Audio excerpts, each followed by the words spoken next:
है सर। आज बात करते हैं निफ्टी 50 के ऊपर। तो निफ्टी 50 के ऊपर आज चर्चा करें तो लगभग फ्लैट ही क्लोजिंग रही, और जो मैं लगातार पिछले वीडियो में चर्चा कर रहा था, अगर आप मेरे लगातार व्यूअर हैं तो मैं काफी दिनों से पहले वीडियो कह रहा था कि ये अब देखिए सपोर्ट के आसपास, जो कि 38.2 का सपोर्ट था 23,441, वहीं के आसपास लगभग निफ्टी अभी रुकी है और 23,500 के ऊपर है निफ्टी। ठीक है, तो अगर निफ्टी यहाँ 23,500 के ऊपर रहती है, ठीक है, तो ये 200 डीएमए के आसपास है। और यहाँ से अगर यहाँ पर जब तक 23,500 के ऊपर है निफ्टी, तब तक ही आपको हो सकता है शॉर्ट टर्म में यहाँ से फिर पुल बैक करे।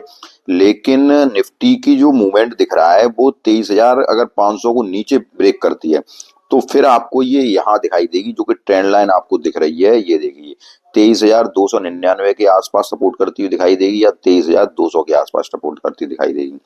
अब देखते हैं निफ्टी का आगे का कैसा रहता है, कैसा चलन रहता है। लेकिन ओवरऑल अगर कहा जाए तो ओवरऑल नेगेटिव ही ट्रेंड दिखाई दे रहा है निफ्टी का। और अगर ये सपोर्ट करती है तो ये जो ट्रेंड लाइन डली है सबसे पहले तो 200 डीएमए के आसपास है, तो यहाँ पे अगर 23,500 के जब तक ऊपर है तब तक हो सकता है इसमें पुल बैक रैली आए थोड़ी बहुत। लेकिन ओवरऑल जो निफ्टी का ट्रेंड है वो नेगेटिव ही है, और नेगेटिव ट्रेंड होने के कारण निफ्टी आपको नियर टर्म में 23,200 या 23,300 के पास भी दिखाई दे सकती है। उसके बाद फिर देखा जाएगा फिर निफ्टी कहाँ सपोर्ट लेगी।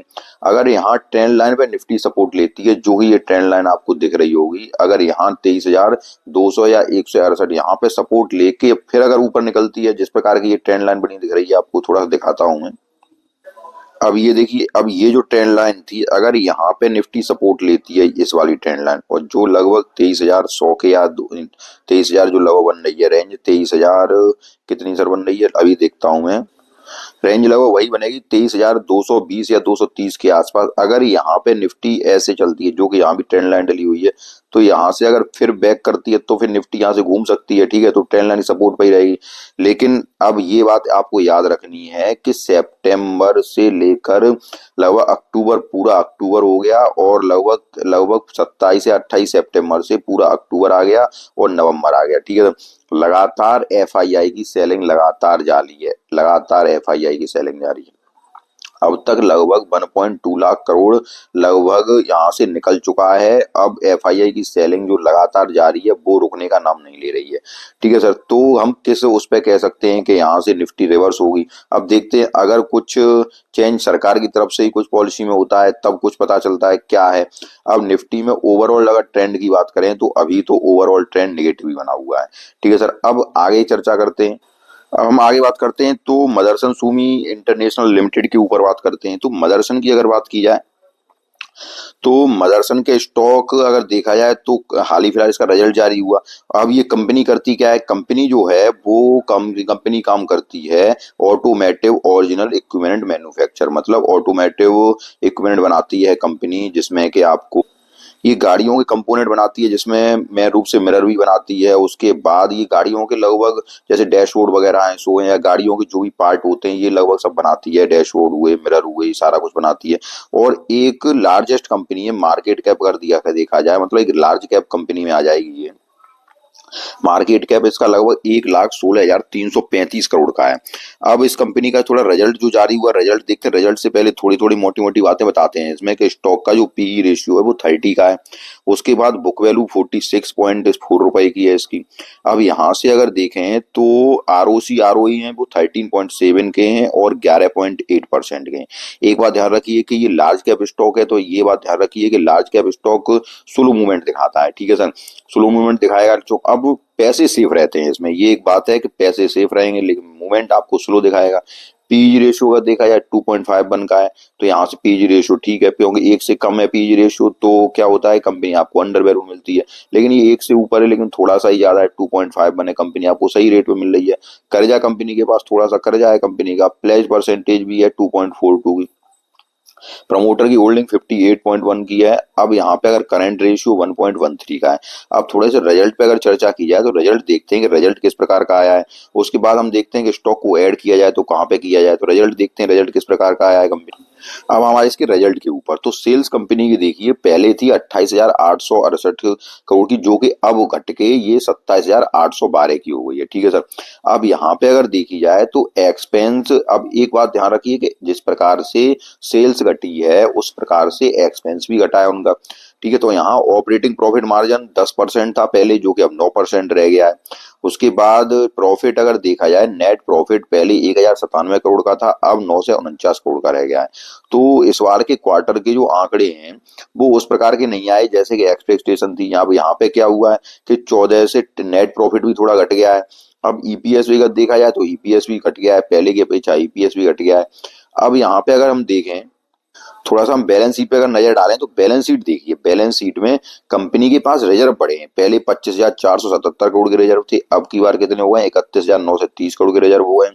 रिजर्व लगातार कंपनी के पास बढ़ रहे हैं। अब चूंकि लार्ज कैप कंपनी है तो इसमें कोई ऐसी दिक्कत की बात नहीं है कि लार्ज कैप कंपनी में ज्यादा टेंशन नहीं होती है, आपके पैसा स्लोली तो बढ़ेंगे लेकिन सेफ है। उसके बाद अगर कर्जा अगर देखा जाए, कंपनी के पास टोटल लाइबिलिटीज हो गई वो 97,879 करोड़ की हो गई, जिसमें फिक्स्ड एसेट कंपनी लगातार बढ़ा रही है। ये देखिए आप, लगातार फिक्स्ड एसेट कंपनी के बढ़ रहे हैं। इन्वेस्टमेंट देखिए, इन्वेस्टमेंट भी है, अदर एसेट्स भी है कंपनी के पास। तो ओवरऑल अगर यहाँ देखा जाए तो बैलेंस शीट बहुत ही अच्छी है, कमाल की बैलेंस शीट है। उसके बाद अगर यहाँ अगर रेशियो देखें तो रेशियो ये आप देखिए, जो मैं हमेशा अपने वीडियो में बताता हूँ कि रेशियो कंपनी के कामकाज को बताते हैं, कंपनी कामकाज किस प्रकार कर रही है। डेब्टर डेज देखिए 58 दिन के, इन्वेंट्री डेज 61 है, डेज पेबल 152 है, कैश कन्वर्जन साइकिल है -33 की है, वर्किंग कैपिटल डेज है। तो ये सारा कुछ लगभग 90 डेज के नीचे है, जो कि बहुत अच्छी बात है। कंपनी के डेब्टर डेज, कर्जा कितने, इन्वेंट्री डेज जो कि इन्वेंट्री पड़ी हुई कितने दिनों में सेल्स में परिवर्तित कर देती है, वर्किंग कैपिटल डेज हुए, ये सारा कुछ कंपनी के ये बताते हैं कंपनी का कामकाज किस प्रकार का चल रहा है, कितने दिनों में कंपनी काम कर पाती है, और काम करके उसको सेल्स में परिवर्तित कर लेती है। और सारा कुछ सेल्स में परिवर्तित करने के बाद जो पैसे आते हैं तो उस पैसे को कहीं अपने विस्तार में लगाएगी, या जिसका लोन होगा उसे चुकाएगी, जो देनदार होंगे उनको देगी। तो सारा कुछ काम जो है वो लगभग 90 दिनों के अंदर होना चाहिए। तो कंपनी का कामकाज अच्छा चल रहा है। उसके बाद थोड़ा शेयर होल्डर पैटर्न भी अगर देखा जाए तो ये देखिए, एफआईआई की यहाँ पे थोड़ा मैं आपको इंगित करना चाह रहा हूँ कि एफआईआई की होल्डिंग इस बार के क्वार्टर में देखिए, सितंबर के क्वार्टर में 13.47 की हो गई है। ठीक है सर। एफआईआई की होल्डिंग्स बढ़ी है। उसके बाद एफआईआई की होल्डिंग के देखो यहाँ पे 13.47 एफआईआई होल्डिंग हुई है, डीआई की होल्डिंग 19.82 हुई है, जो कि एक अच्छी बात दर्शा रहा है। यहाँ पे एफआईआई डीआईआई की दोनों ने अपनी होल्डिंग बढ़ाई है, जो कि दिखा रहे हैं कि यहाँ से संवर्धन मदरसन इंटरनेशनल या मदरसन सूमी यहाँ से एक आपको नई ऊंचाई पे जा सकता है। अब हम इसके थोड़ा चार्ट पे चलेंगे, और चार्ट पे चलने से पहले, अब चार्ट पे चलने से पहले थोड़ा मैं कंपनी की आपको कंपनी की वेबसाइट पे लेके आया। सर मैं हमेशा कहता रहता हूँ कि जब भी आप किसी कंपनी में इन्वेस्ट करें तो कंपनी की वेबसाइट पे जाएं, उसके मिशन पे जाएं, वो क्या चाहती है क्या नहीं चाहती है, कंपनी के फाइनेंशियल देखें। 2000 लगभग स्क्रीन पे आपको आपको सारा कुछ मिलता है। जब भी आप किसी कंपनी में इन्वेस्ट करें, किसी भी कंपनी में इन्वेस्ट करें, तो उसकी कंपनी की वेबसाइट पे जरूर जाएं, उसे पता करें क्या कंपनी कैसा कामकाज है क्या है। तो ये यहाँ पे 363 पेजों की है, तो यहाँ पूरा तो नहीं बता सकता मैं, लेकिन जो मोटा मोटी है मैं सारा कुछ आपको बताने का प्रयास करूंगा, जो कि आपके इन्वेस्टमेंट की जर्नी को सफल बना सकती है। जब मान लो आपने अगर इसमें इन्वेस्ट किया है तो आप एक ये आप जब अगर स्टॉक नीचे आएगा तो आपको ये दिक्कत नहीं आएगी कि कंपनी यहाँ से खराब है तो हम क्या करना है क्या नहीं करना है। तो पूरी जांच पड़ताल करके ही आप कंपनी इन्वेस्ट करें। जो मैं कहना चाह रहा हूँ वो आप समझ रहे होंगे। अब देखिए, स्मॉल ग्लोबल फुटप्रिंट मतलब कंपनी कहाँ कहाँ पे है तो वो देख लीजिए आप। ये पूरे देश दिए, अर्जेंटीना है, ब्राजील, मैक्सिको, यूएसए, नॉर्थ, उसके बाद साइबेरिया, इटली और तनीशिया, सारे कुछ जो दिए गए हैं, हंगरी, फिनलैंड, पोलैंड, लगभग सारे कुछ देश दिए गए हैं, यूके में, आयरलैंड में, स्विट्जरलैंड में, लगभग सब जगह कामकाज है कंपनी का। उसके बाद अगर देखें तो ये पूरा सब कुछ दिया गया है। थोड़ा सा अगर आगे आए तो ग्रोथ प्लान कैसी चल रही है, उन्होंने सब कुछ दिया है अपना, इसमें विजन दिया है, क्या चाहते हैं, पूरे 5 ईयर का प्लान दिया है। उसके बाद अगर यहाँ चलते हैं तो अगर आप ये देखेंगे इनकी ग्रोथ रेवेन्यू देखिए आप, यहाँ पे यहाँ दिखाया गया है, यहाँ देखिए आप, लगभग ये रेवेन्यू यहाँ से फरवरी 2023, फरवरी 2024 लगातार, यहाँ देखिए लगभग ये कितना बढ़ा है, लगातार सीएजीआर यहाँ से 31.7% से बढ़ता चला जा रहा है। ठीक है सर। उससे यहाँ आपको यहाँ फिर और देखिए क्या है इसमें, आरओसी देखिए फरवरी 2020 से दी है 8%, 6%, 7%, 11%। अब लगभग फरवरी 2024 की जो ये है, ये 2024 का जो आंकड़ा है, सॉरी सर फरवरी कह रहा हूँ, 2024 का जो आंकड़ा है उसको देखिए आप, 18% तक ये सीएजीआर आ गया है। सीएजीआर नहीं है यहाँ पे, क्या है sir, return on capital equity. जो रिटर्न ऑन कैपिटल इक्विटी है, आरओसी है, वो अब 18% पे आ गई है, जो कभी 8% पे हुआ करती थी।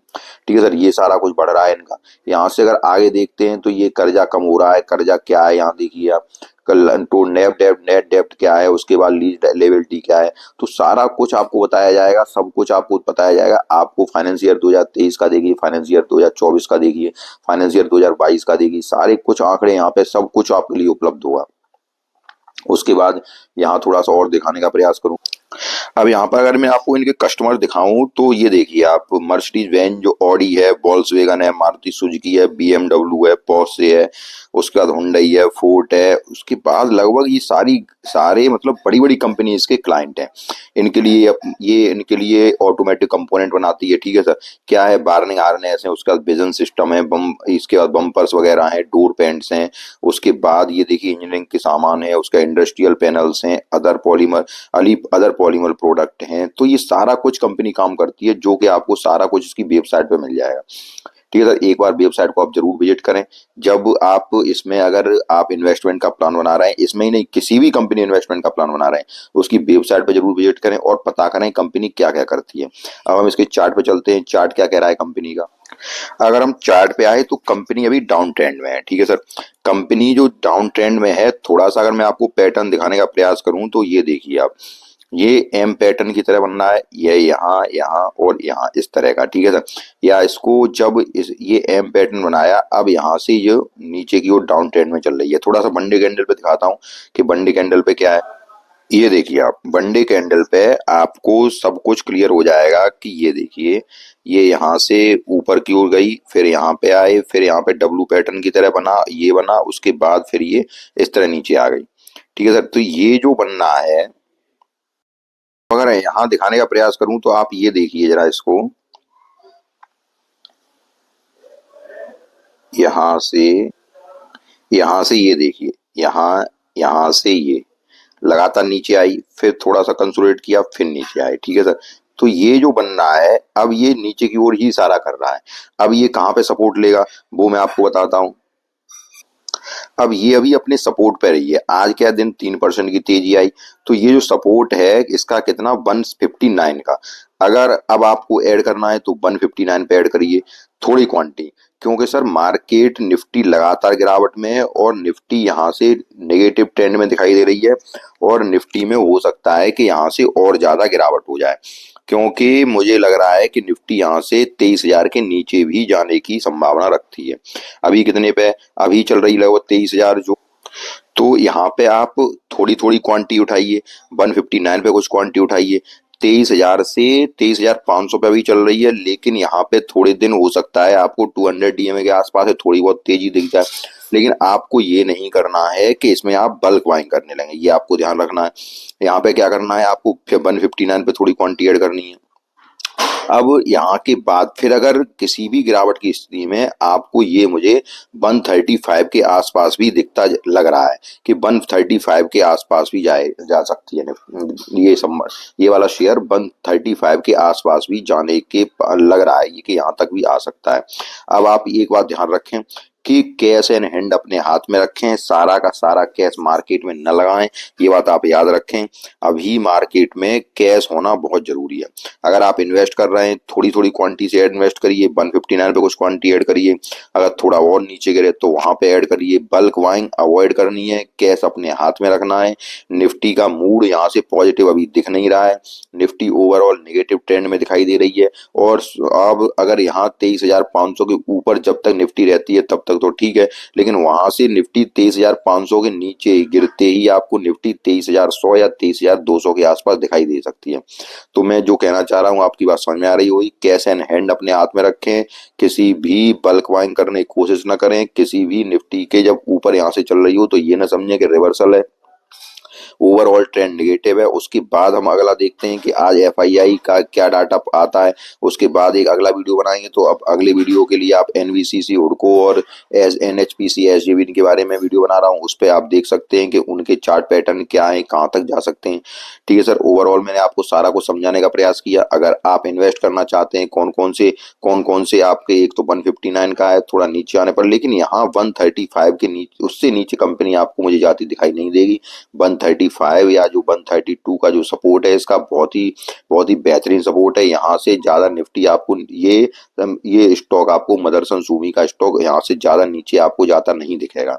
ठीक है सर, तो ओवरऑल मैंने आपको सारा कुछ समझाने का प्रयास किया। उसके बाद अगर आप इन्वेस्ट करना चाहते हैं तो एक बार आप कंपनी की वेबसाइट पर स्वयं भी विजिट करें, क्योंकि पैसा आपका है और इन्वेस्ट भी आप कर रहे हैं। मैंने आपको सारा कुछ बताने का प्रयास किया। सारा कुछ समझ में आया तो वीडियो को लाइक कीजिए, चैनल को सब्सक्राइब कीजिए। धन्यवाद।